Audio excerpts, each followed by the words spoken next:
All right, looks like we are live. Welcome everybody to Sweetcast. I don't know who we're competing with, but this is the place to be for sure because we've got some special guests today. Why don't we start with Scott? Scott's been on the program a lot, but he just launched his book. Scott, how's it going? Man, it is going good. Today's been it's been a big kickoff for the book, and just can't be happier about it. Nice. Yeah, we'll get into that for sure. And then we also have Kelsey Shannon. It was fun streaming with you last night on Ethan's stream, and so we figured why not have a part 2 here today. How's it going, Kelsey? Good. Yeah, I'm all excited. I got new computer stuff, and I can stream and not have my computer set on fire. So That's important. I just did the same thing. Everybody makes fun of me because my computer would just shut off midstream, so I'd have to hurry and try to get back in, and it wouldn't happen. But yeah, I just got a new one. So far, so good. nice. So the new computer's been working for you. I remember when you when you first got that. Yeah, there's still some things I need to work out. I just haven't had much time to work on it, but I have like an expensive graphics card. I know they get more expensive, but it should have 2 monitors working, and I still only have the one that's working. So I need to get that worked out, but it won't die. You know, things are working, so Yeah, it's all good. 2 monitors, fancy pants. I know, right? Yeah. That's what I'm saying. Yeah. Man, when you're streaming, it's so helpful though. You just, you can have the chat on one side and all your articles or whatever on the other side. Yeah, it'd be nice. So far, it's not happening though. In a Disguise is here. Welcome, welcome. He says, meep, meep, cough, cough. Why don't we look at door kickers first, just for a minute, so we see what it is that we're looking at. I'm gonna jump over. I better lock it on me. Yeah, door kickers. Door kickers. Panzer Demon. Yeah.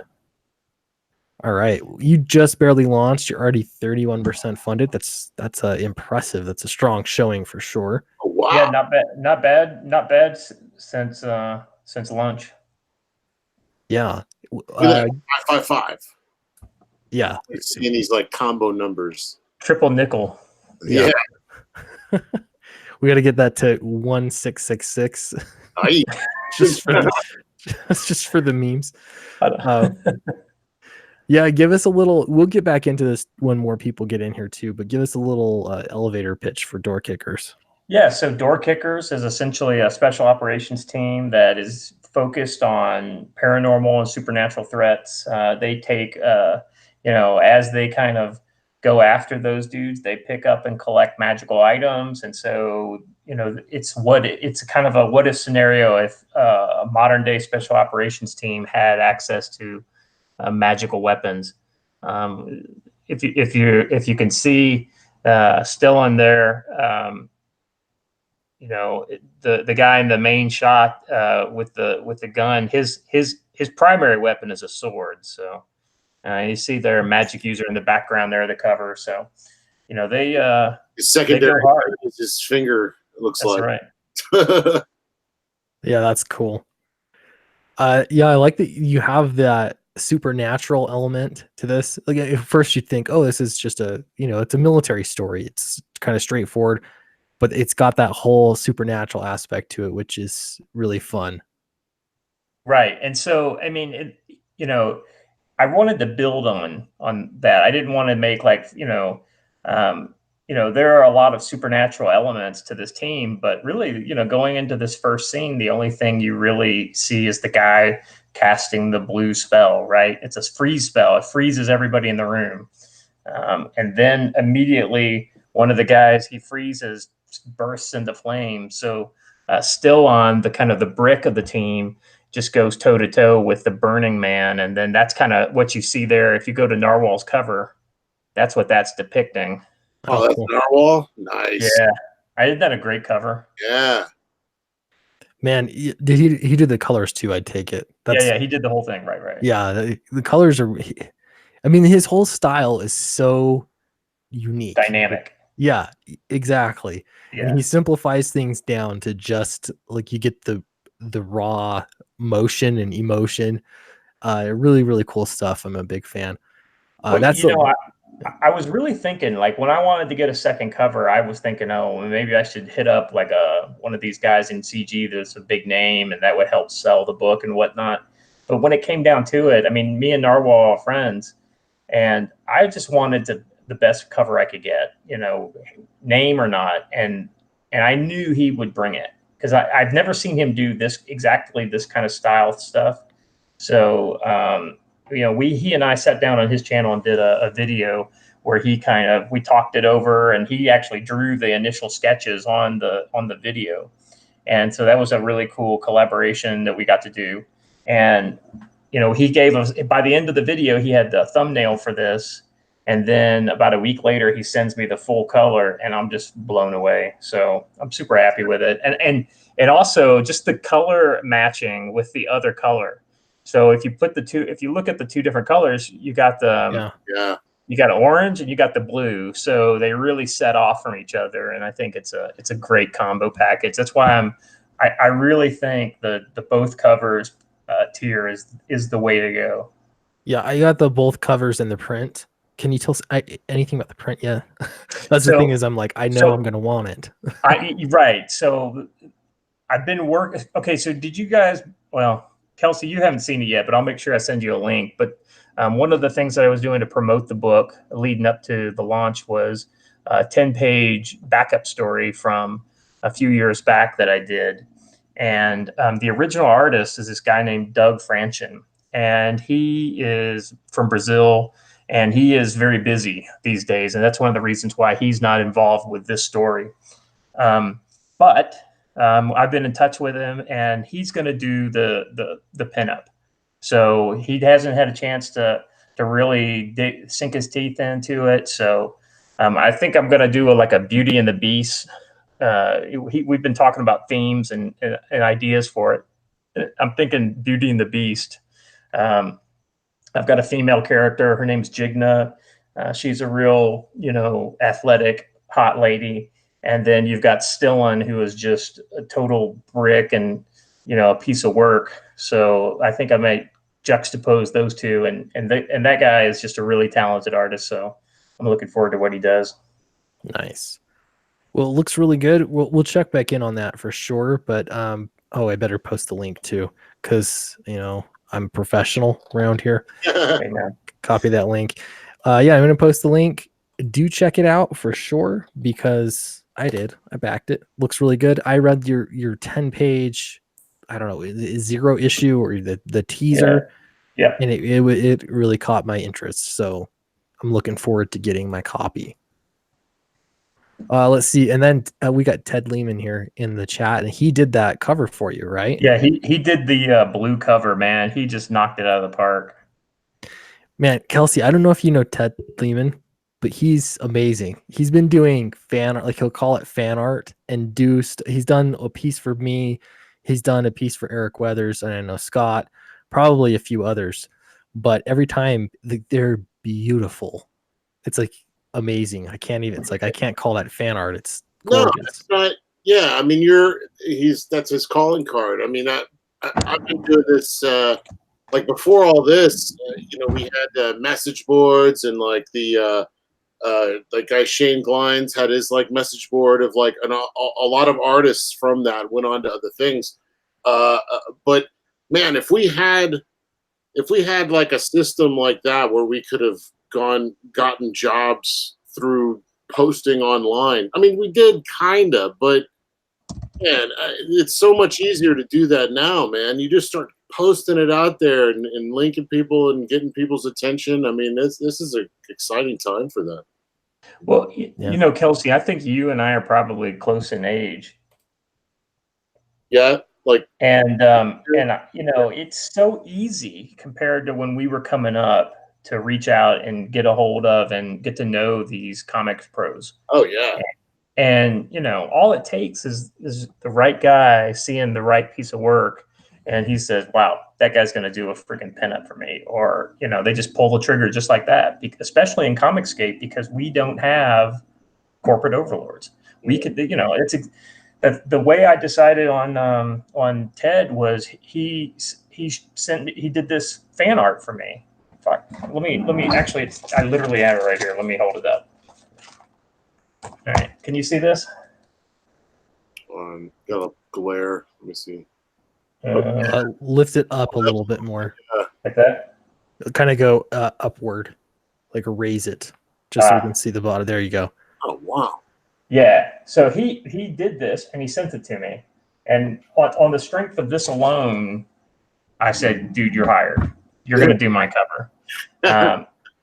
And so we worked on it, and you know, I mean, the normal process, you know, based on my experiences, you know, do some sketches, you know, some thumbnail kind of stuff, and then you decide which thumbnail you like for composition, and then you kind of go a little deeper into that one, and then you maybe make some changes, and then they do a final version, right? That's the way I would normally expect an artist to do a cover.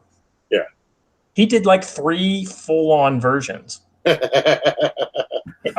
so I got this. I've got this one. You've seen this one, right? That's the one on the cover. Yeah. And then he sent me this one, which I'm not quite sure what I'm going to do with it, but I'm using it. That's awesome. Wow. So, you know, I will probably add another pinup to the campaign at a later date, and it'll probably be that second Ted Lehman cover that he's done. So it's just awesome. You know, it's really cool having this talent and having access to it. You know, there's no barriers between the audience and the professional at this point. Yeah. People are getting a lot of opportunities too, because it's so easy to network. Well, I think it's great. Yeah, this has been kind of the story of this is why none of this really fazed me at all, is because this is pretty much how I've always done the comic book industry. That we went to conventions. I mean, when I was starting out, those were like at the height of their, you know. Well, I mean, eventually the movies got in, and you know that it got really big with people who didn't even know they were fans, or probably who aren't even, you know, who are coming in because it's all exciting. But, you know, back in the day when it was all comics, you'd meet all these people. Like I would just bring my portfolio, and they, you know, to small press, and there was tons of them. I remember the image, you know, the Wildstorm parties at San Diego back in the late 90s. Yeah, well, no, yeah, I mean, but you could get. I mean, all you had to do was if you could get to San Diego, you could get in. Right, but I mean, there were conventions all over the country. I mean, we went to like we had weekend conventions in Dallas when I grew up. It was like we'd have these little weekend shows in like a hotel, and like sometimes you'd get, you know, Mark Schultz would show up, but that was like high end stuff. But then there's all these guys making their own comic books, and you can get jobs like that. So this is kind of like the same scenario, only everybody's at this convention all the time. In real time, we're still at this convention and we never leave, you know, so you can show all the people you want, all the stuff. Absolutely. You know, Kelsey, that is probably the best analogy to what we actually have now. Perpetual convention. It's a perpetual convention. You know, that's why EVS keeps talking about, well, I don't know that we ever really need to do a convention for a Comicscape. He's probably right. You probably don't have to do one. Well, when things calm down, there'll still be, you know, there still will be stores out there, you know, and they'll probably want to put on a show and bring some talent in, you know, there'll still be shows. I mean, it's just not going to be the craziness that it was not that long ago, you know. Yeah. But you know, we couldn't support that, so there was like too much weight levied on our weak back, you know. Yeah. No, absolutely. Fandom that came in through the movies and whatnot, but you know, we'll get rid of the refuse and keep the people who are real comic book fans, you know. Yeah. And, you know, hopefully people will stick around. Some of them, you know, decide they like comics, but yeah, probably a minority of all the people that get into just fandom at large, I guess. Yeah, so I wanted to talk I know we're getting some people. I already saw somebody in chat say Ghost in a Shell, hello, said Disney did steal the Lion King from Kimba. This is trending. So I'm gonna try this, and we'll steal some of the Lion King versus Kimba crowd, and hopefully some of them will check out some of these comic books for sure. I'm sorry. The light bulb just went. Kimba, the anime from back in like the late 70s or whatever. Yeah, 66. Yeah. Yeah. I remember that. Yeah. No, I'm not that old, but it really is the same thing. He's got the dead father in the clouds, right? I mean, did they do that? Yeah. So I watched it, but I saw the images, and I'm like, yeah, that's too close for comfort. Yeah, I'm looking at some of the. I thought I was sharing it a minute ago, but I wasn't. Here we go. I'm sharing some of the comparisons here, and it's really hard to deny there's not some direct influence here. I don't know if everybody can see these okay. On the left, you've got the white Kimba lion. I've never actually seen this show, so I don't know all of the. I haven't seen it since the mid 80s. Yeah, but you can compare even just the visual, like lion standing on the pointed rock thing. The Disney version looks a little bit more dynamic of a shot, but it's not much different. Kimba, okay, well, it's a cartoon. Lion cub, there's not much to say about that. But then you have the same thing, father-son relationship. It's just funny. The imagery is very similar. You even got the Scar here throwing Kimba off, the cliff they're hanging on. That is extremely similar. Was that during the Jeffrey Katzenberg days? Because if so, I wouldn't doubt for a moment that it was stolen, because that guy steals a lot of junk. Yeah. It's funny too, because Disney is so hypersensitive about, like, this stream will be demonetized. Like, if you ever make a video about Disney, straight up, even before all the craziness has been happening lately, they would just demonetize your video. I can't imagine. Yeah. I really don't give a crap, man. I love Disney. I grew up on Disney. They're a horrible monster now, but you know what? Yeah. They're a lovable monster. They're that big blue thing from Monsters Inc. Now, then, you know what? They're trying. We all wanted more Star Wars, man. I never thought the day I would be like, holy crap, we're gonna get Star Wars like once a year. I never would have thought. I mean, we never thought it would have been bad, but I bet you they're working on it right now. They're scrambling around like ants trying to figure out how to untie this knot, and go back. Yeah. They're gonna figure it out, or they're gonna stop. I mean, later. Well, I mean, it's such a valuable franchise. Yeah. Yeah, and what comes around goes around. I mean, they'll screw it up, and then people get fired. And to bring it back to Kimba, I was just, I don't know what it is, but Lion King is in the air, man. And I heard some song. It was like it was the African kind of thing at the beginning. I can't remember the tune now, but man, it got me singing the whole damn song. And I was like, that was the movie that when I saw that in the theater, I thought I wanted to be an animator, because I was like, this was like amazing.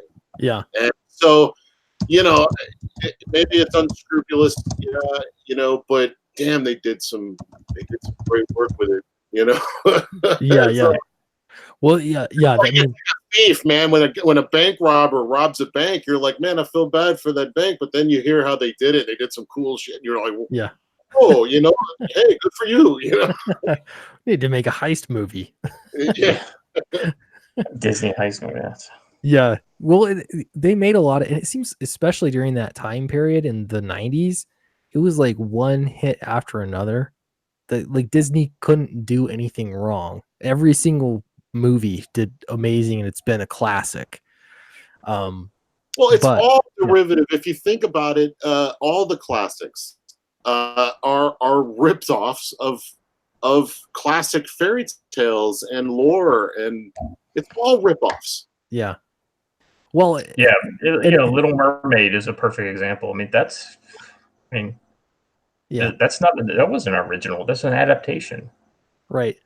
Well, and really, if you look back farther, The Lion King is just a retelling of Hamlet. Like Right. exactly. They even went so far as, I don't know if you've seen the play or read it, Rosencrantz and Guildenstern. Oh, I remember the movie. Yeah, that was a good one. Yeah. Yeah, Yeah. well, they made Lion King 2.5, which kind of a joke and like deep thing, but it's exactly that. Rosencrantz, I think I'm saying this right. Rosencrantz and Guildenstern. It's the same story. So it's even like they were so self-aware that it was a retelling of Hamlet that they even did the little spin-off sequel to. That's funny. That's Yeah, I didn't realize it. Is that one of the like the direct to video deals that they did? probably. I don't remember. I saw it when I was a teenager at some point.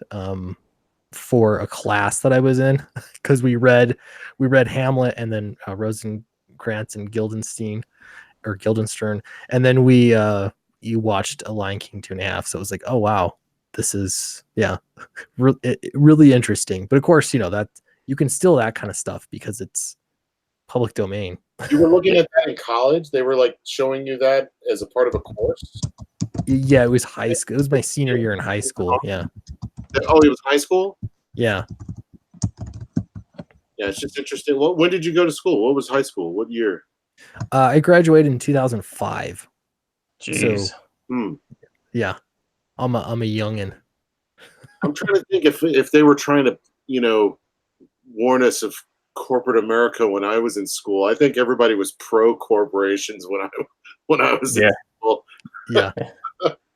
I just remember they were teaching us how to buy stocks in the 80s.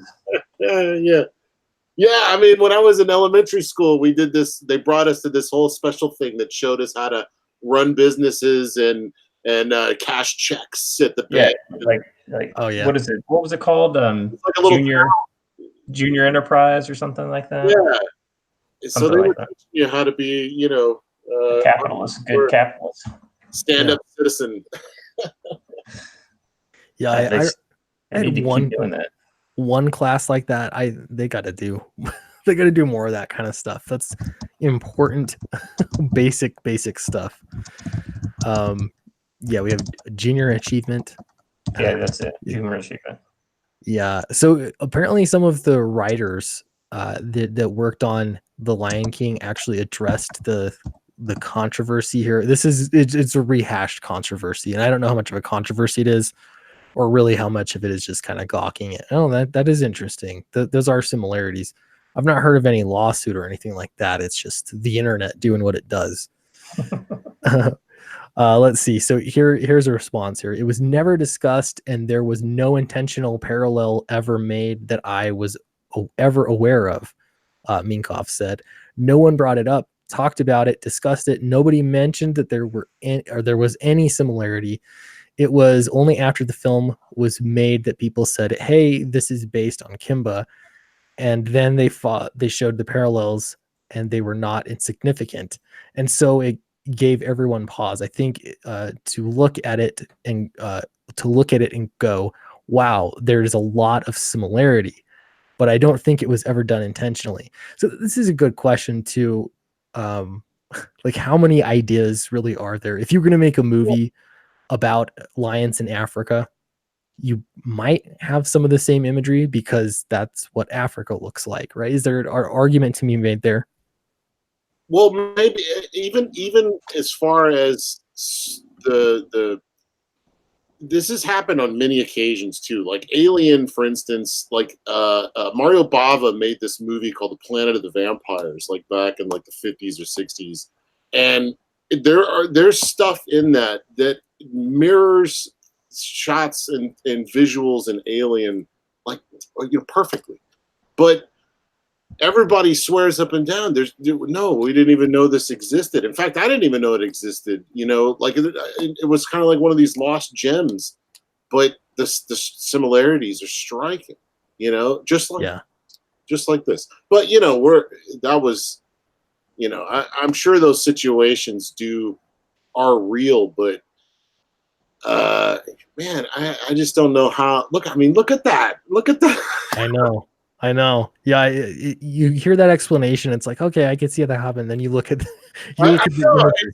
it's staring you right in the face. I mean, it's like there's coincidence, and then there's like, you know. But Yeah, that's insane. the interesting thing about it is that um, iconic imagery is iconic for a reason, because of certain things of the design and certain shapes and different types of, and when you have a bunch of artists that have essentially gone to the same schools and gone to the, taken in the same kind of influences and stuff, then there is absolutely a linkage to how the subconscious works and the choices they make. And so, I'll be honest with you, if it stranger things have happened than the coincidence that could potentially be happening between Lion King and Simba, Yeah. Well, I or mean, Kimba. there's the gosh, man, the Matrix thing where, I mean, they were drawn from a lot of like stuff that everybody else is drawn from. So Mm-hmm. very likely that they would come up with a derivative script that's similar to someone else's derivative script through all this material they have ingested. Yeah. Same, man, it's happened over and over again. And then there's things like, I had this idea when I used to want to be a filmmaker, and I had this idea, it's like, what can I do like cheap? And I was thinking, like a movie of like, there's a guy that knows women extremely well, like he just knows what they think, Hitch. and and I created this whole scenario that was more like the pickup artist, or something like that. But then that movie happened, and in fact, there's more to the story. Then that movie happened, What Women Want, with Mel Gibson. Yeah. And they went in a whole other direction where he was a father, and he had a daughter. And I was like, oh man, there's so much complications in that I didn't even think of. But then I found out that it was produced by this dude. I forget his name. He's an Asian dude. He was one of the producers of The Simpsons. And then I found out that I worked with a guy who's friends with him, Ben Dunn at Antarctic Press. And I told Ben that story. So, not that Ben went and told him. They probably hadn't even talked for years. But there's this connection that was made somehow that that idea happened at the same time. We're in this. I don't know. I mean, it's just Yeah, well, the way that human brains think is probably not all that different. Again, like this isn't directly pointing for Kimba versus Simba and all that. I don't know the answer to that question.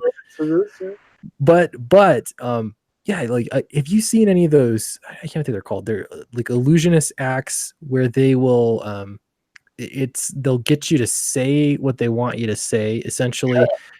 So yeah, I've seen tricks like that. They'll prime your brain so that you'll be thinking of the example I'm thinking of. I saw one on YouTube, and it was they said brick. They had to think of a word, but first they went through this whole process to come up with the word brick. And the reason why the trick works every time, it's just that's how your brain works. You have associations with different things, and they narrow it down to a 5-letter word, and all this kind of stuff. And pretty soon, like it'll work every single time because the human brain is really not all that different. But it is possible too. The animators saw the movie and they soaked some of it in. I remember being in a band in high school, and I loved to write music. And I'd be writing a song and I'm like, this is it, man. This is so good. And then I'd be listening to the radio and I'm like, I just ripped off Green Day, Yeah. When we're talking about Disney, if it is a conspiracy, then it is well beyond just one vision. This Minkoff guy, because we got storyboard artists that were working with scripts and directors to come up with the imagery and the scenarios, and then it's sent to layout artists who lay out that background, to key animators that animate the keyframes and then background. I mean, it would have to start at the top, but how, like, if a writer saw that and was like, yeah, we're going to do that, how does he communicate those exact ideas to storyboard artists without showing them that material? Yeah, no, that's a great point. It's one thing for Clint to subconsciously steal something from Green Day. It's another thing for how many people work on a major animated film? Like 100 35, people. 40, Yeah. 100 people, whatever. For them to, as a collective, do the exact same thing. Yeah, that's almost a feat. Let's say if they did fully intentionally steal it, being able to actually steal it would be so difficult to pull off. Like Right. for all these images, and we've all seen the same images, and everybody, even the writers in their response, were shocked at how close all these images are. I mean, it would have to come from impressive. the top. It would have to be like a Katzenberg telling the head guys in that department, we're going to do our version of this. And they're like, okay. And so the top core of people probably knew it. And then, everybody else down the line had no clue. Well, the company, Disney would have had the resources if they wanted to do something like this deliberately. They could have bought a copy of the film and then, They could have bought the literally watch individual frames. But back then, most people didn't have the ability to do that. We can do it now because, you can do it with anything. That's a good point. So maybe they were thinking nobody's going to see this, but then here we are in the internet age where everybody sees everything. Everybody's got every frame. Yeah. Yeah. And now they're like, yeah, it wasn't a deal until the internet, right? I don't know if people drew the connection, but I didn't hear about it until, I don't know, it was like a few years ago, maybe. But yeah, social media is kind of where this stuff gets around. That's how everybody hears about it. But then I have to wonder too, if you were going to rip something off, why would it be Kimba? Like if you were straight, like I'm going to rip something off that it's going to be commercially viable. I don't know. Who would have thought Little Mermaid, the Little Mermaid, girls probably eat that up, but like Aladdin, I'm going to take one particular story from the Alibaba and what is that? The whole story thing is called. There's just a part of it. The Aladdin story. Yeah. And then we're going to make this hilarious comedy out of it. I mean, nobody knew that was going to work. It was magic, though. It's just one of those things that just happens. But yeah, I think that they just didn't think that nobody would see it. And then anime became a phenomenon in America, much like Australian movies in the 80s, Well, that's true. Well, if one person, let's say that because Disney doesn't like to get sued, they didn't steal it. All right. Well, who could have who had enough influence early on in the process to really seed all these things in there? And how it would have had to been the storyboard artist, because a strong image in a storyboard is what kind of lays the plan for, what the other designers and everything would do later. So, you could literally have one storyboard artist that kind of screwed the whole thing up by, taking his 16 millimeter copy of Kimba and pausing it on. Yeah. He's all panicking the night before he has to show his. Absolutely. Got a deadline. What am I going to do? And then suddenly, Exactly. Oh my God, these are great images. Flashbacks to high school when he had to have homework the next day, and he was like, Frank, normally your stuff sucks, but this is great. Yeah. Yeah. Oh yeah, I'm gonna. Yeah, and then later it's like, what happened? The magic's gone. You're fired, and they don't even remember this guy. Frank died of cancer 3 years ago. Someone else put their name on it, and though those animators have got away with some pretty interesting stuff sometimes too. Some of it intentional and some of it not intentional. But if you guys seen some of the one that sticks out to me is the Rescuers. You guys watched that show with the mice? They had that little, just a couple frames. There's like a naked woman through a window. You can see her. Oh really? That's like two. There's the old Jessica Rabbit thing, single frame. Yeah, I never could see that one though. And believe me, I looked. I was doing frame by frame. But I didn't have the VCR technology to do the real frames, so It was that one, and what was the other one we watched back in the day? We tried to find it. It was a Wizard of Oz. You try to where's the guy hanging himself in the background? Oh yeah. right, yeah. And then there's the 3 men and a baby ghost in the Oh, background. the ghost, right. All these like things that we used to call, but Aladdin has one when he's on the balcony, and the rug is like pushing him up to like kiss the princess, whatever. The tiger jumps up at him and it's like rah, rah, and he's like, "Whoa, kitty, whoa!" If you turn it up the volume, I mean, this is on my like probably VHS copy. I think this was probably before, but you turn up the volume really loud, and you can hear him. "Whoa, kitty, down, kitty, take off your clothes." He like totally says that, and God Almighty, I wish I still had that copy. Man. But what's funny is they started editing that shit out of like Yeah. No doubt. That's why I wish I had my old copy, because like that ain't no Mandela effect, man. I remember that. I even brought friends over. It's like, listen to this, and I'd hook it up to my speakers and like jack the sound way up, so it's like all this static. Yeah.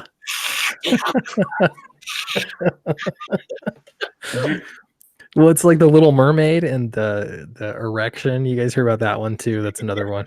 Oh, there's the phallic symbols in a Little Mermaid. They edited it out. I was thinking it was like the wedding ceremony or something. They were trying to say no, it's his knee, but like looking at it, doesn't really look like a knee. Oh, there's that, sometimes that happens, like that. When there was that cover of Lobo's back with that Beasley did, and like the back of her like Beasley arm is like a half woman, half man. And this muscle group right here, it looked like this ball sack hanging down with, what the elbow was. It's like, I don't want to get too scripted. You get my meaning. But like Beasley's like, that's just the muscles, man. It's a total coincidence. But awesome. It's Beasley too, so it's hard to be like, it's exactly right. It's hard to. Yeah, I saw that was like, yeah,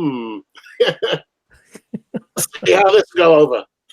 but then I think like, man, if I was an animator and I was kind of tired, fed up with my job, you know what I mean? You could see like you'd have access to I'm just gonna slip this little thing and it'll be my own little joke, or the few animators that are in on it, Makes you wonder how many things they have slipped in that nobody has caught still.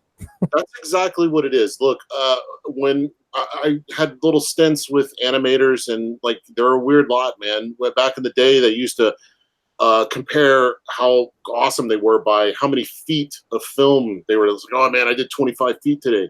That's how they got paid, is by the foot of. What was I going with that? They're all perverts, man. They all have like girly drawings. In fact, that was kind of where Shane Glines had this cartoon art comic board, and that was what it was all about, was drawing like babes. And like if you go look at Bruce Timm, everybody knows who Bruce Timm is. Oh, yeah. The guy that did the Batman Adventures. He's an animator for most of his life. That's all he draws is half naked women and naked women, and sells them to like collectors of that stuff. There's this whole subsect of guys that do that, and a lot of them are animators. Well, what's funny is I make a half-hearted attempt at collecting classic Disney original, the original drawings, right?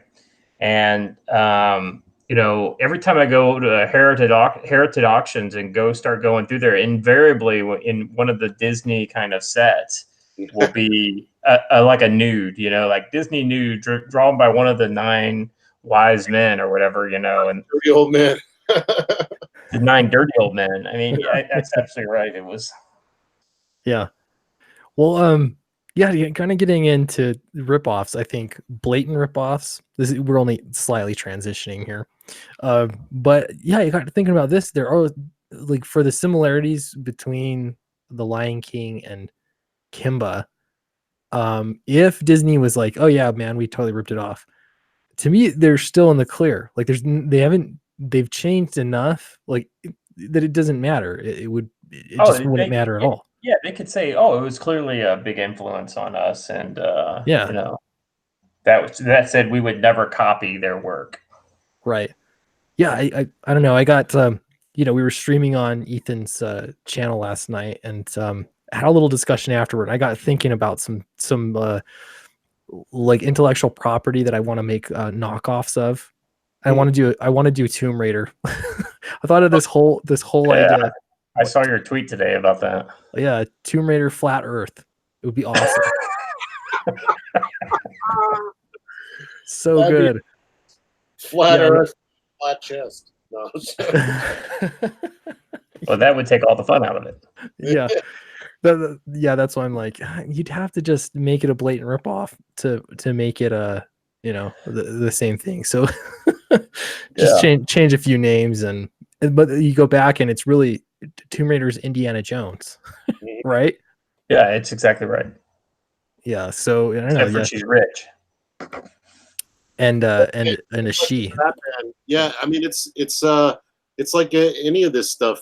Where I was watching some video where they were breaking down what like Jawbreakers was or whatever. Everything today is like G.I. Joe meets Captain this or that, and you know what I mean. So like, where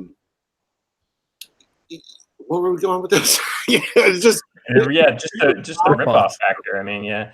I mean, so like, even door kickers, right? Just not to bring it back to door kickers already, but I describe door kickers as Zero Dark 30 meets Lovecraftian horror, and so you can't. Sometimes you come up with something and you think it's new, but then you start like deconstructing it and you realize that, oh yeah, there's this, and then there's this, and then there's this other thing. And in the case of door kickers, I mean, I make no bones about it. I absolutely am heavily influenced by cosmic horror and the military aspect. I mean, hell, I've been in the military for 24 years. I mean, what else am I going to write about? Yeah. Well, and yeah, that's the thing. This is an argument that I always hear coming up, and that is like, I can't share my idea because this idea is worth so much. I really don't think that's the case. I think it's how you execute that idea. That's what makes it so valuable. Yes.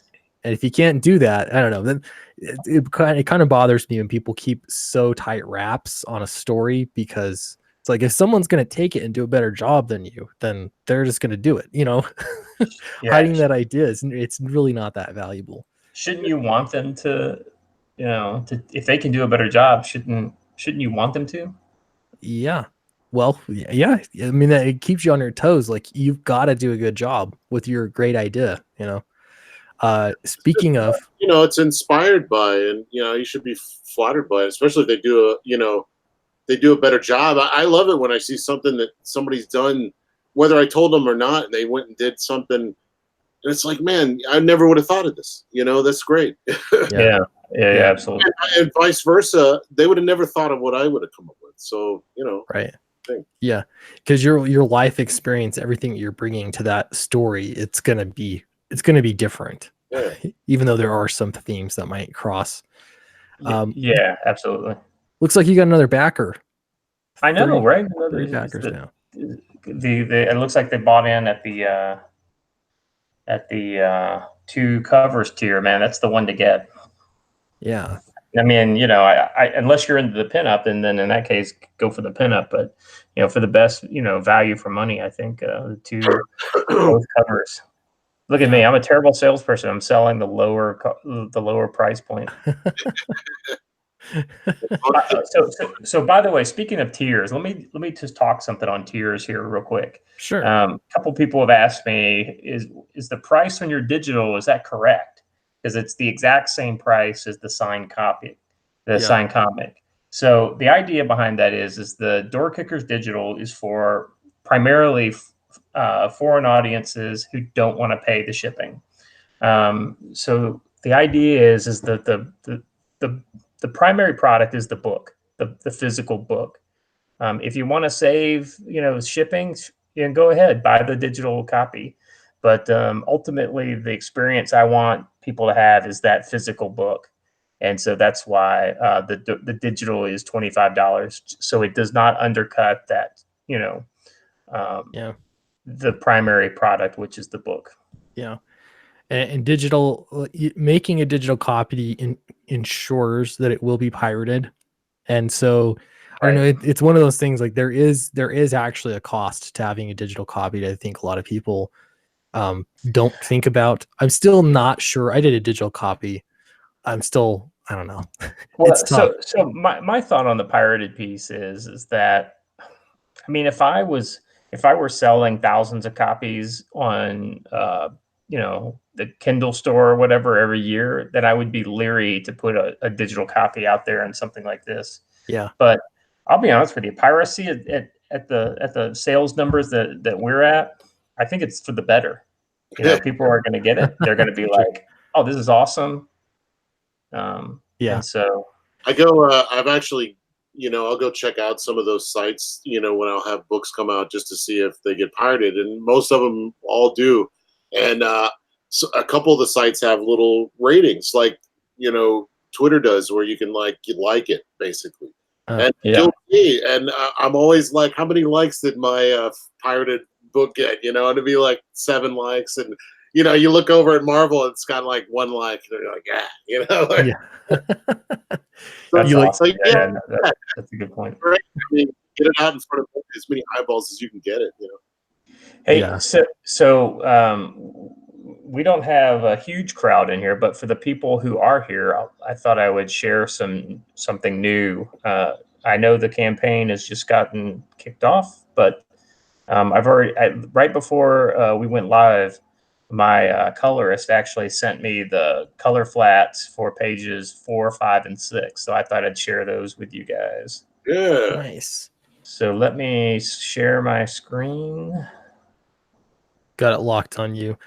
Yeah, and everybody, the link is in the chat. It's also in the description as well. So yeah, do check it out. Okay, can you guys see this? Yeah. Looks like a lot of shooting went down. so I'll just kind of spell out the scene.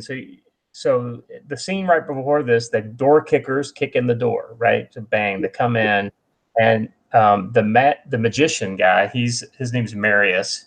He's got the whole kind of Roman thing going on. He uses a lot of magical techniques that were discovered in a Roman tomb, and so that's his thing.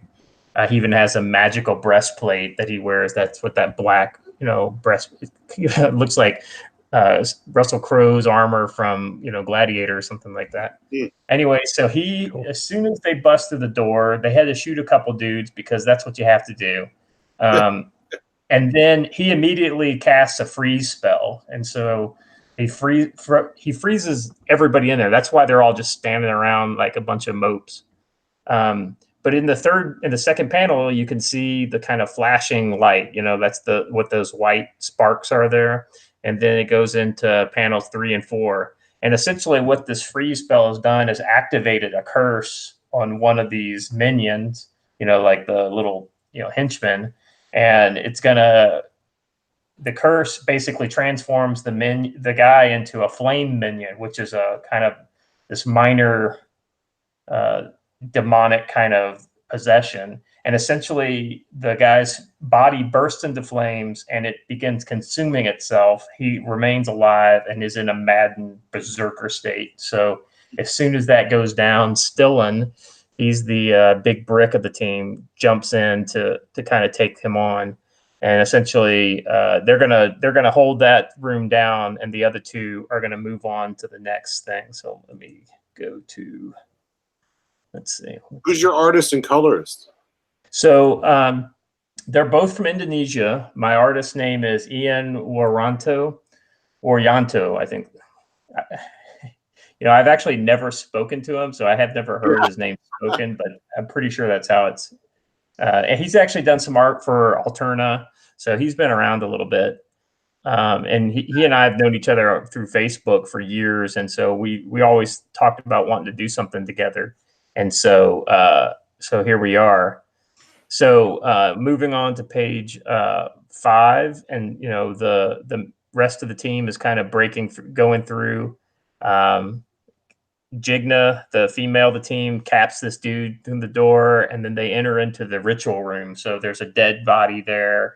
There's a scroll on the floor, and the scroll is what they're there for. And this cultist dude is kind of kneeling in the middle of the pentagram. He's kind of a nasty piece of work.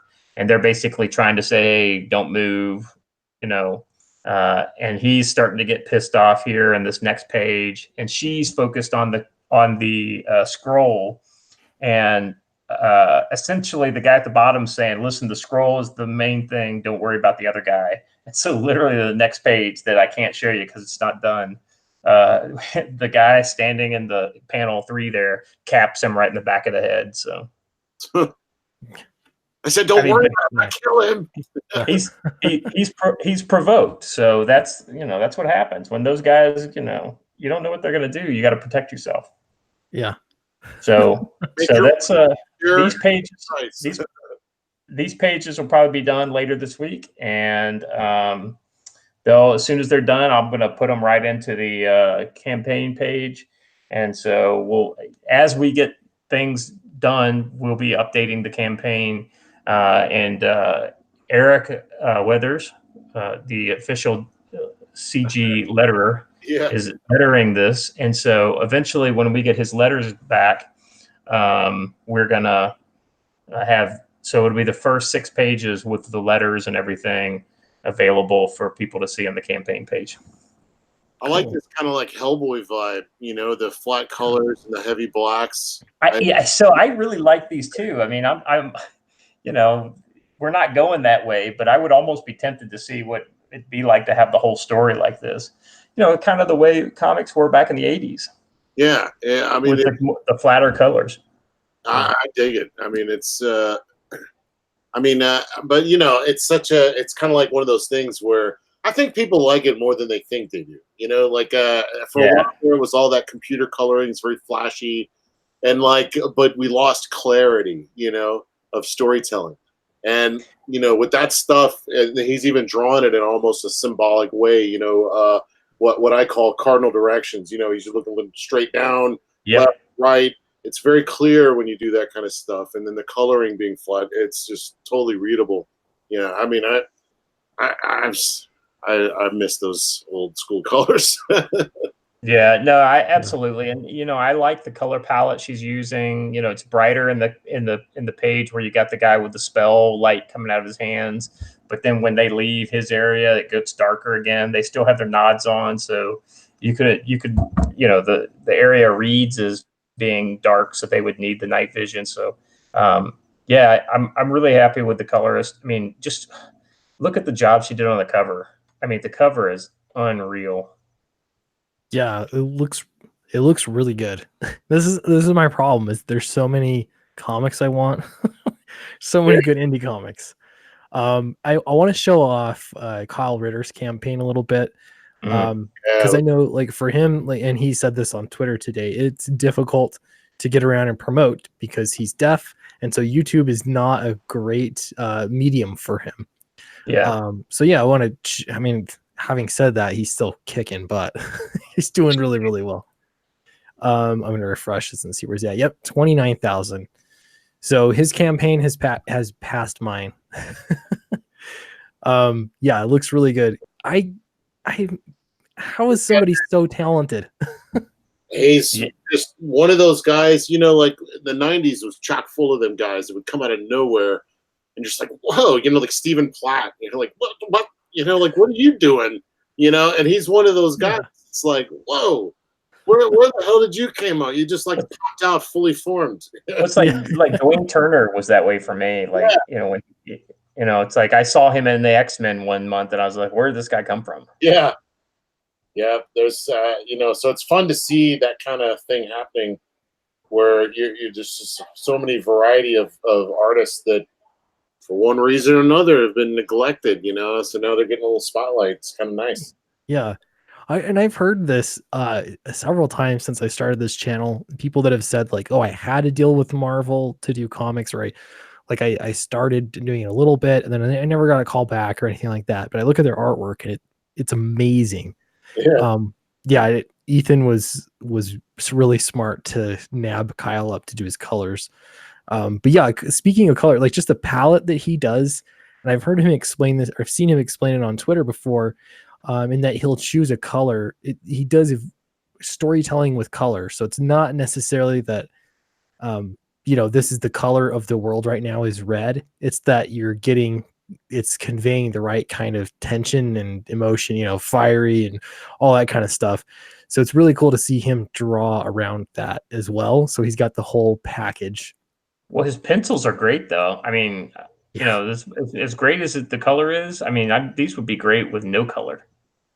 Yeah, they're amazing. It's just interesting him. Maybe he's like Matt Murdock or something, where being deaf mute, he somehow hears this this symphony of color that it's just within him. This is how he's going to express his. Well, maybe I would imagine his world is so visual that, Yeah, comics is like the perfect medium because you have stand-ins for the sound effects too. It's all there. Experiencing the comic would be the same for someone that's deaf or someone that's hearing it. It wouldn't make a difference. So yeah, this is amazing. Not that Kyle Ritter needs our help, but I think he deserves it. I'll put it that way. Good guy. Yeah, so I'm going to copy this link too. I'm sure I haven't been really checking on what's going on with the moderators, but I'm sure that they're also posting links. But I'm going to do the same because Kyle's amazing, and I want to back this campaign soon. I get hacked off with some of these guys. Like, we're working on Jawbreakers, and then like Malin's like, as soon as that's done, he's like, "Oh, here's my book." Wait a minute, and then same thing with like Kyle's. Like, soon as as soon as Ethan says they're done with Cyberfrog, here's this book coming. It's like, wait a minute. I've done like 10 pages, and you've done like a whole 6 issues here. Wow. Well, it's going back to the chat that you guys were having last night. It's like, you want to go back to the old days so you could kind of like, all right, let's just chill out for a little bit. Let's not have to work so hard. Yeah, you're making me look bad. I can't compete with Kyle. I mean, I can't compete with Ethan and what those guys are doing. I'm gonna bring my own flavor, but dang, man. Yeah, tone it down a little bit. Come on. Yeah, Kelsey, what are you working on these days? I'm working with Mitch, and we got a few books coming out, but I'm doing one with Blake Northcott called Horse Saga, and that's we're going to be hearing a lot more about that soon enough. I'm wrapping up the first issue, and there's a few more after that. I don't know how much to say. No, don't say too much. It's just cool to. I'm a fan, so I like seeing your stuff out there. Oh, thanks. Yeah, I'm trying to get out there a little more. Especially seeing all this cool stuff coming out. It's it's exciting to me because I'm in the 20 20-year-olds in this group with Ethan and Mike and who else has Malin done this for like 20 years? I don't know, but we all got in, like it was at the end of the boom, Yeah. It was like we all got in excited, like, oh yeah, and then suddenly every year you work in it, you're getting paid a little less. I often say it's like this is the only job that I've ever had where the longer I do it and the better I get, the less I get paid. And so but I made this pact with myself a long time ago, and I'm like, there's these cycles. You can see it clearly. There's ups and downs in comics, and I'm going to stick around until the next up. And when all this kicked off, I'm like, gosh, man, you never know what form it's going to take. And regardless of all the arguing and how people want to define it or how people hate it or whatever, this is the next evolution. It's happening. We've gotten as low as we can go. Yeah. People are redefining what the future is going to be, and and people are paying attention. Old fans, new fans, so we're on the brink of something big, whatever that is. I'm in, man. I'm in. Yeah, Yeah, it that's really cool. does. It feels like the upswing to me, which I don't know. You see a lot of pessimism just in comics in general. But yeah, like I'm looking around, there's a lot of really cool stuff happening and more to come. Well, it's out there. I mean, this is why, you know, when I hear guys talking about it on, you know, and it is scary, but like I was saying earlier, sometimes you just kind of gotta let go and embrace the chaos. You know, let people say what they will, do what they will, however they want to define it. You know, I don't know what it is, but it's change, man. It's something new. It's something cool. Things are happening. You know, embrace it. You know, Yeah. play it. We got Peter Cimetti in the chat. He says, "Is that Kelsey Shannon or Robert Redford? I can't tell." Oh, you're a smooth talker, you. And Angram says, "Oh, look, a wild Kelsey." It's Robert Redford, by the way. Yeah. You know, it's worth noting that you know, I got one of Peter's artists, you know, working on my book, so I feel like I'm almost part of the alternate family. You know? Oh yeah. Well, in a Yeah. weird way, we're all. I mean, we're all kind of. I mean, this is. You know, I don't want to liken it to something like a lifeboat, but you know, in some ways it is, and you know, occasionally we'll slow down and pull someone out of the water. You know, but Yeah. we are.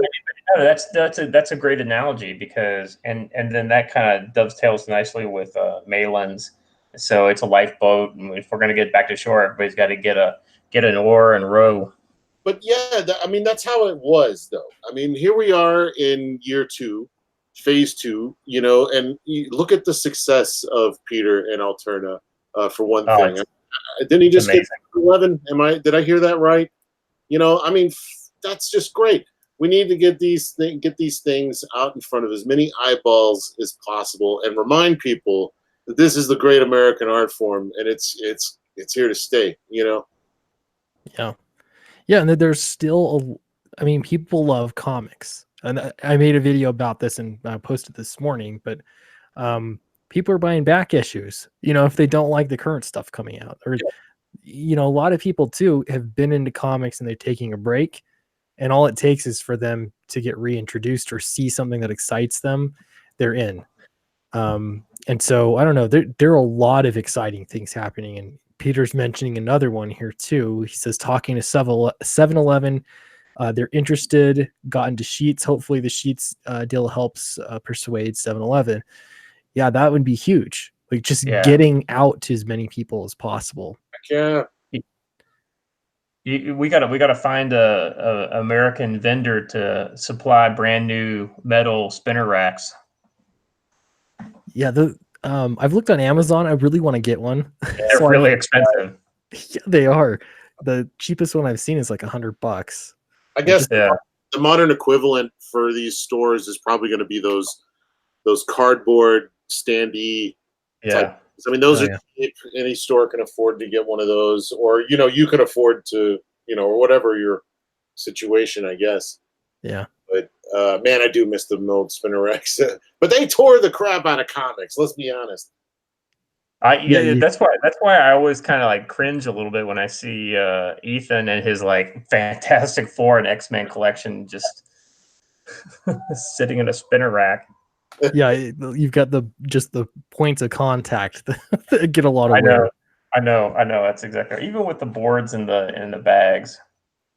I'm trying to get this is a little off the subject, but you mentioned those Fantastic Four. I'm trying to talk Ethan into doing a Comic Artist Pro Secrets Fantastic Four book club. You know, because he's been talking about reading all those old books, and you know, I'm one of these like guys. It takes me forever to read some things, but if there was something like that, I would love to read some of those old stories. But you know, it's like going to the gym or playing a sport. I'd rather play a sport, you know. So it's the same thing, you know. If you got more people involved and it's a fun thing, and we're all discussing it, man. Yeah, I am so bad about reading. So like, you know, I got same here. I got this right here. You know, it's been sitting next to my desk for I don't know how long. I haven't read it. My daughter read it, but I haven't read it. I read mean, it while I was storing it. Yeah. Well, with the Fantastic Four thing, what would be interesting or fun to do, I think, is you could even have weeks assigned. It'd be like the book just came out. You know what I mean? And so people, all the talk online is about a book that came out, That would be hilarious. 30 years ago, whatever. Yeah. Well, and to do it monthly. Is that what you're talking about? Like every month we do an issue, so it's like coming out. Yeah, or twice a month. You know, they're already made. So Kelsey, I'm imagining you grew up in the '80s like I did, right? Yeah. Yeah. So did you subscribe to Marvel Comics, or did you go to a store and buy them? No, I mean, honestly, I'm an Image kid, man. So that means I didn't really get into comics until the '90s. Okay, so the '90s. All right, and subscriptions really weren't a big deal back then. Well, it's not really Image per se, but like when right before that, Marvel was. I mean, they were doing that X-Men. In fact, the day that I first went to the comics book store as someone interested in, like, I want to find out what this is all about. That was the day that giant size X-Men that Jim Lee did, October whatever, with that giant gatefold cover, and I was immediately sold. But what got me to the store was that damn commercial, button fly jeans with Rob Liefeld. So, you know, I came out of that crowd. But before that, I had old buddies that had, they probably had subscriptions. They had like shelves full of comic books. You could have a fistful out of them. So, I mean, because I got my comics, I got my comics in the mail, because I lived in a small town in Tennessee. So, like, Nashville was the closest place where. What's that? In the 80s? Yeah. And Nashville was the closest place with the comic store. And, it was over an hour and a half away. And my parents didn't want to go there for very long if they stopped there. So I just didn't have a lot of chances to go to a comic store. So subscriptions were where it was at for me. And, like literally all of my friends, we all read G.I. Joe. Yeah. And the X-Men. And literally it would be like, oh, when the new one came out, we would call each other on the phone after we read it, we'd talk about it. And then when we played D&D or something like that, half the time we're playing D&D, we're talking about G.I. Joe comics or something like that, but we are so invested in in that cliffhanger every month, what's going to happen next month. And, so yeah, I mean, if there was something that kind of connected the group to that kind of monthly progression of reading a comic the way it used to be read, I think that would be invaluable, just a kind of a community, bonding experience, if anything. We can't agree on definitions, but we can agree that reading comics are fun. Reading good comics are fun. Community, right? I love that subscription idea, and I'm sure Peter's probably got some subscription thing in there in the works if he doesn't have it already going. But like all these guys doing the campaigns now, they have a whole mailing list full of people. They could do, and if you get enough people on your mailing list that all pitch in a $1.50 at some point, you know what I mean, or whatever the will be, you could probably pull off a monthly or buy every 2 months, bi-monthly or whatever kind of system of mail order comics, but I mean, I don't know how to do that. So what was EDS talking about last night when he was talking about the reprinted books with the ads in them and everything? Oh yeah, the Marvel and DC have been reprinting all these old books, but reprinting them exactly with the old ads and everything. Oh man, that's cool. That is cool. Except they're, I wonder if they're doing it, like, how are they choosing this stuff? Because it seems real random. Every time, like, I see Zach do one on his show, it's always like, why did they choose that one? But I guess it has some. I didn't grow up reading comics. I guess they have some sort of story significance. This was a great issue, of Commandy or whatever. Yeah. When I think about it, I didn't get into comics until I was an adult, but that's how I got into it, was looking at back issues. I bought some from a yard sale first. They were waterlogged, and I was read those. They were like 3 consecutive issues. Like, okay, this is cool, Spider-Man. So I'm gonna look up where do I start? I guess at Stanley, like Spider-Man #1. Yeah, I read those first, and yeah, they're really fun. But I'm not sure, like, if I had an introduction, if I just walked into a comic shop and grabbed something, I don't know, like I'm not sure I would have had the same kind of experience if I hadn't gone to some of those older ones and got like this is what comics were like initially. This is what made them so popular. Yeah, I mean, so like for me, it was just dumb luck that I got really into comics because, I was into GI Joe first. Like I remember I was in 3rd grade and I was just a huge, the action figures had just come out. It was like, I don't know, 81, something like that. And I went to the hospital, and somebody, when I was in the hospital, like I was in the hospital for 2 nights, and somebody brought me 2 comic books. One was Team America and one was GI Joe. And I was just like, you gotta be kidding me. This GI Joe was awesome. Team America, Yeah. It's funny. I was going to ask you how. Okay, so you mail ordered them. How? What's the chicken and the egg scenario? How the hell did you get the first one, right. So yeah, literally, I still got that first issue, and the subscription thing is cut out of the of the back, in the back of the book. And I tell you what, that comic is in probably worse shape of any comic I have. But man, that was a well loved book. the GI Joe or what? Oh yeah, and like not only is it worn out, but like you can see where I traced the picture, the cover. Oh, it's all so like depressed and yeah, it's depressed and that's cool. Yeah, that's a thing. Like I'm thinking, a lot of people do the tiers, the campaign tiers for the troops. I was thinking, what about a children's hospital? Obviously, it depends on the story, but getting kids into comics, it worked for you, right? At the hospital, you got a comic. No, absolutely. I mean, that totally. I would totally connect to something like that. Though I don't know that Door Kickers is a good thing for kids in the comics. Right. Yeah, it'd have to be the right title for sure. Yeah, definitely a couple F-bombs in that one. It's a good comic for juvie. That's right. Yeah. Just another juvie. That'd be you juvies. It'd be a better career path though to go into the military. Be definitely yeah, it would help. It's a good point. They get all inspired by your and they turn your life around. I'm going to be a badass like these guys. Yeah. Somebody said, "Are you going to do a for the troops tier?" And I was like, "No, all these tiers are for the troops. It's for me. I'm one of the troops. This is all. This money is for me. It's all going to the troops. Supporting this troop, that's for sure." That's right. Love it, man. It's 9:30. We're gonna probably wrap up the stream. That was a lot of fun. Kelsey, I've got to have you on again sometime.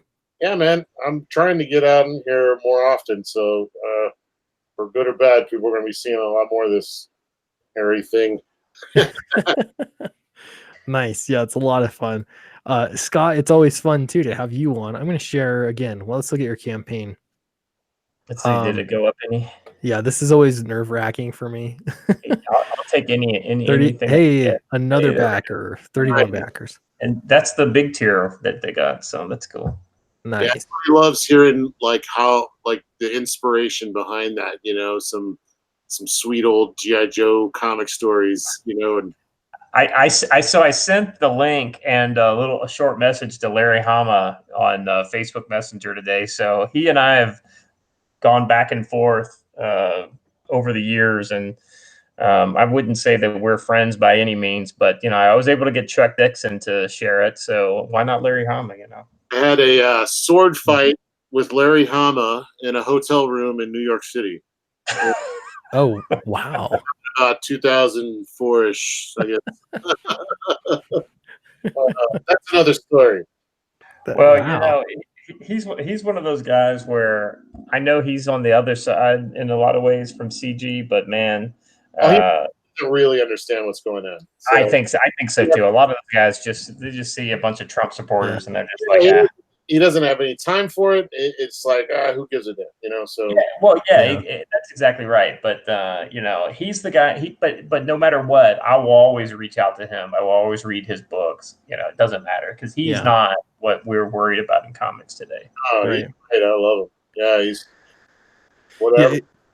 He's tough though. I mean, there's old stories about him where he'd test artists, even if they were good. He'd be like, this, you know, rethink this or whatever. He'd tell them some comment, and he would judge them if they did something and tried to do better and come back. If they kept coming back, then he knew that they were hungry for it. You know, he was. Yeah. He's still tough. That's cool. Man, he'd be a fun one to talk to too. Yeah, internet is amazing. You can be in contact with all these legends. Really cool. No doubt. I mean, you know, going back to when I was a kid, I mean, Larry Hama was the writer of GI Joe. And like even the toy stuff, he was the mastermind behind a lot of the stuff. Oh yeah, there were toys too. Corbett Commander without him. I mean, yeah. Well, so Right. and you know that brings one of the things that I'm going to be featuring on the campaign, probably in about another week, is almost like character cards for each one of the members of the Door Kickers team. So that's something else to look forward to. Nice. You should reach out to some other artists to do those, like the old Marvel universe books. You know, I'd be interested. Oh yeah, no, that'd be awesome. That's a great idea. Maybe I mean, if you'd be into something like that. Yeah, that would be fun, and it would be fun to like. I love anything that can get more of this crowd kind of, you know, contributing. Yeah. Yeah. To everything else, you know, that'd be a fun, you know, yeah, this would be fun kind of thing to do. Yeah, no doubt. I'll reach out to you. Those were my favorite, man. Those man, I used to just pour over those. Yeah, the Marvel Universe books, I had them all. Well, anytime, I mean, like you're saying for the Cool. Joe, anytime they would have, man, if you knew someone that could do those schematics, you know how they have to like the cutaway. Oh yeah, I know exactly like where they draw the cutaways. Clint's trying to wrap us, but you're good. I just like listening. I was gonna say, Kelsey, another thing like recently was the Samurai versus Dinosaurs cover you did. Yeah, that's right. I forgot about that. Phenomenal. That thing was unbelievable. Oh, thanks. Yeah, I mean, it was one of those things where I had like I had all this stuff. I wanted to do trees and volcanoes in the background and all this stuff.